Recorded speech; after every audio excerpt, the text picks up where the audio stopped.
ఇక మనోళ్ళేమో కేసీఆర్ గారేమో దూరదృష్టితోని తెలంగాణకు రేపు హైదరాబాద్ దగ్గరుంటది, పారిశ్రామిక అవసరాలుంటాయి, హైదరాబాద్ పెరుగుతుంది, రేపు త్రాగునీరు అవసరమని ఒక 50 టీఎంసీల రిజర్వాయర్ కట్టిండు.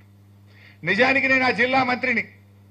నేను 1-2 సార్లు మాట్లాడినా, సార్ ల్యాండ్ ఎక్విజిషన్ బాగా ఇబ్బంది అవుతుంది, రైతులతో ప్రెజర్ వస్తుందంటే వారు ఒక మాట అన్నారు, హరీష్ కొద్దిమంది కుటుంబాలు నష్టపోతాయేమో, ఇప్పుడు కొద్దిగా కష్టమైతదేమో, కానీ రేపటి లక్షల వేల కుటుంబాలు బతుకుతాయి, రేపటి తెలంగాణకు ఇది జీవధార అవుతుంది, మల్ల గట్టలేము, కష్టమైనా సరే రేపు మనం రాజకీయాలు శాశ్వతం కాదు, ప్రజలు శాశ్వతం, నీళ్లు శాశ్వతం, ఇది హైదరాబాద్ దగ్గరగా ఉంది, 50 టీఎంసీ రిజర్వాయర్ కట్టాలని చెప్పి పట్టుబట్టి ఆయన గారు ఆ రిజర్వాయర్ ని కట్టించారు. ఇలా అదే వరమైంది కదా.